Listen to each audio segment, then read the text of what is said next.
Sahabat setia Gowori yang dikasih Tuhan, Shalom. Hari ini adalah Senin 12 Mei 2025. Kita mengawali hari ini, pekan ini dengan penuh semangat, dengan penuh rasa syukur. Mari kita bersama-sama merenungkan firman Tuhan hari ini yang diambil dari Injil Yohanes 10 ayat 1 sampai dengan 10. Kita siapkan hati kita. Haleluya, haleluya, haleluya.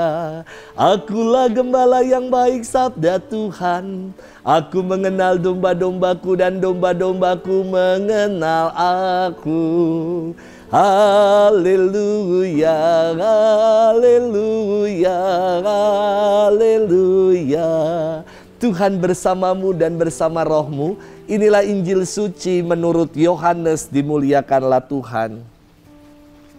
Sekali peristiwa Yesus berkata kepada orang-orang Farisi, "Aku berkata kepadamu, sesungguhnya siapa yang masuk ke dalam kandang domba tidak melalui pintu, tetapi dengan memanjat tembok, ia adalah seorang pencuri dan seorang perampok. Tetapi siapa yang masuk melalui pintu, ia adalah gembala domba. Untuk dia penjaga membuka pintu dan domba-domba mendengarkan suaranya. Ia memanggil dombanya masing-masing menurut namanya dan menuntunnya keluar. Jika semua dombanya telah dibawanya keluar, ia berjalan di depan mereka dan domba-dombanya itu mengikuti dia karena mereka mengenal suaranya. Tetapi seorang asing pasti tidak mereka ikuti, malah mereka lari daripadanya karena suara orang-orang asing tidak mereka kenal." Itulah yang dikatakan Yesus dalam perumpamaan kepada mereka, tetapi mereka tidak mengerti apa maksudnya.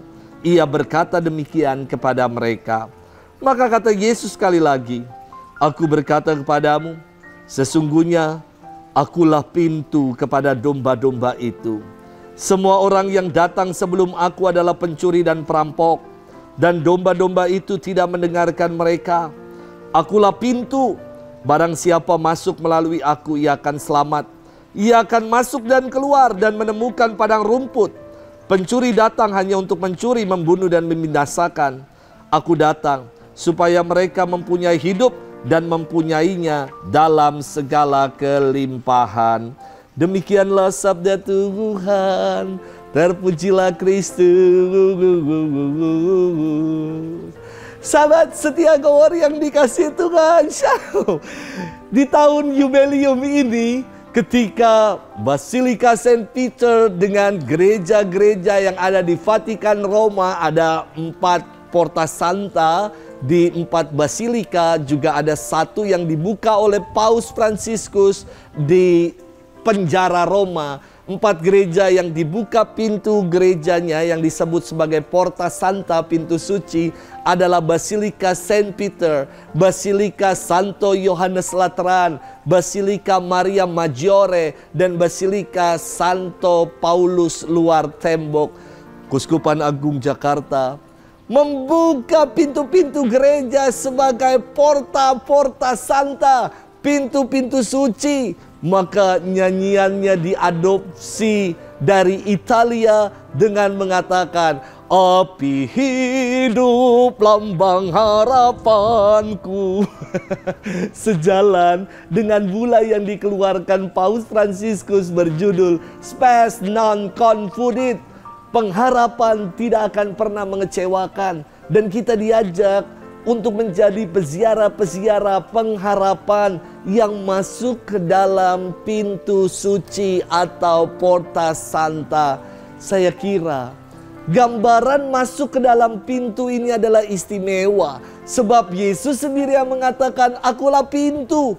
Maka dengan kita masuk dalam pintu, masuk dalam Porta Santa, artinya kita mau kembali ke pangkuan Tuhan, kembali ke jalan Tuhan, kembali mengalami hadirat Tuhan. Hidup kita mau dibenahi, hidup kita sepenuhnya mau kita serahkan kembali bagi dan untuk Tuhan. Sahabat setia Gowori yang dikasihi Tuhan, dalam firman Tuhan hari ini Yesus menggambarkan keselamatan dalam perumpamaan yang dekat sekali dengan orang-orang Israel. Keselamatan diumpamakan seperti kawanan domba yang setia mengikuti sang gembala. Orang Israel melihat itu, menyaksikan itu dalam pengalaman hidupnya sehari-hari. Kawanan domba yang berada di kandang selalu menanti untuk gembalanya datang, karena mereka akan dibawa keluar, digembalakan untuk menuju ke padang rumput yang hijau, ke air yang tenang. Maka yang masuk ke dalam pintu, lewat pintu, kata Yesus, adalah seorang gembala yang baik. Gembala yang mau membawa domba-dombanya untuk menikmati makanan, padang rumput, dan air yang tenang. Dan Yesus sendiri mengatakan, akulah pintu. Dan ini diulangi sampai 2 kali. Maka Yesus ingin menekankan kepada kita, jangan salah masuk pintu. Hanya melalui Yesuslah sang pintu, maka di dalamnya ada damai, sukacita, kebahagiaan, dan ketenangan. Dialah akses, seperti pintu yang menjadi akses orang keluar masuk. Maka Yesus pun menjadi akses bagi kita untuk mengalami keselamatan. Maksudnya apa ya kalau Yesus menyebut dirinya sebagai pintu? Pintu itu adalah satu-satunya akses untuk kita dapat masuk ke suatu tempat. Kalau kita masuk bukan melalui pintu, dalam firman Tuhan dikatakan itu adalah seorang pencuri atau perampok. Yesus masuk melalui pintu. Dia adalah seorang gembala yang hendak menuntun kawanan dombanya. Maka kita sebagai domba-domba, mari kita mau ikut Yesus, sang gembala yang baik yang akan menggembalakan kita. Sahabat setia Gowori yang dikasihi Tuhan, Yesus adalah pintu dan akses keselamatan bagi kita. Maka sudahkah kita mau menjadi domba-domba yang baik, yang mau mengikuti gembala yang baik, yakni Tuhan sendiri. Jangan salah akses, karena nanti bisa salah jalan. Selamat bermenung. Tuhan memberkati kita selalu. Dalam nama Bapa dan Putra dan Roh Kudus. Amin.